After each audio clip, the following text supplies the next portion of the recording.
Hello everyone, welcome to Empathic Stock. आज हम बात करने वाले हैं कि शेयर मार्केट कैसे काम करती है, हाउ शेयर मार्केट वर्क्स। तो पहले हम बात करते हैं कि कोई भी कंपनी शेयर मार्केट में आखिर आती क्यों है। किसी भी कंपनी को अपने बिजनेस के एक्सपेंशन या ग्रोथ के लिए फंड चाहिए होते हैं, तो वो शेयर मार्केट के थ्रू पब्लिक से फंड उठाती है अपने शेयर्स को बेचकर, या फिर किसी प्रमोटर को अपने शेयर बेचने होते हैं और वो पब्लिक को बेचना चाहता है तो वो स्टॉक मार्केट के थ्रू बेचता है, जिसको हम OFS यानी ऑफर फॉर सेल कहते हैं। किसी भी कंपनी के शेयर मार्केट में आने के दो रीज़न होते हैं। पहला, किसी कंपनी को अपने बिजनेस की एक्सपेंशन या ग्रोथ के लिए फंड चाहिए होते हैं, तो वो स्टॉक मार्केट के थ्रू पब्लिक से फंड उठाती है अपने शेयर्स को बेच के। और दूसरा, कंपनी के किसी मालिक को जो उस कंपनी का प्रमोटर है और उसे पैसों की ज़रूरत है, तो अपने शेयर्स को पब्लिक को बेचकर पैसे ले सकता है, लेकिन इस पैसे का इस्तेमाल वो अपने पर्सनल यूज़ के लिए करेगा। कंपनी का इस पैसे पे कोई मतलब नहीं रहेगा। उसे हम OFS, जैसा कि मैंने आपको पहले बताया था, OFS यानी ऑफ़र फॉर सेल कहते हैं। अब हम बात करेंगे कि ये पूरा प्रोसेस कैसे काम करता है।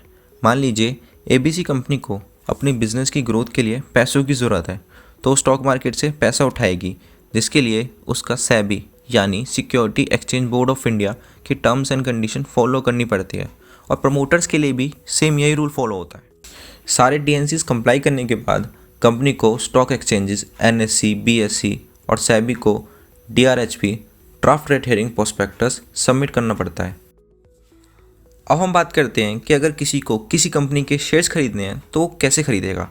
जैसा कि मैंने अपने पहली वाली वीडियो में बताया था कि दो तरह की मार्केट होती हैं, प्राइमरी मार्केट और सेकेंडरी मार्केट। तो इन प्राइमरी मार्केट और सेकेंडरी मार्केट से शेयर खरीदने के लिए हमें डीमार्ट अकाउंट खोलना पड़ता है, जो आप किसी भी ब्रोकर या DP यानी कि डिपॉजिटरी पार्टिसिपेंट के पास खुलवा सकते हैं। फॉर एग्जांपल इन DP के जैसे अपस्टॉक हो गए, एंजल ब्रोकिंग हो गए, ज़ीरोधा हो गए। अपनी वीडियो की नीचे मैंने एक लिंक दे रखा है जिसमें आप फ्री डीमार्ट अकाउंट खुलवा सकते हैं अपस्टॉक के लिए। प्राइमरी मार्केट से शेयर खरीदने के लिए आपको IPO के अंडर एप्लीकेशन लगानी पड़ती है, और अगर आप शेयर को सेकेंडरी मार्केट से खरीदना चाहते हैं तो आप अपने ब्रोकर के थ्रू शेयर को खरीद और बेच सकते हैं। स्टॉक मार्केट सप्लाई और डिमांड के कॉन्सेप्ट पे काम करती है। अगर कोई शेयर बेच रहा है तो उसे कोई खरीद भी रहा है।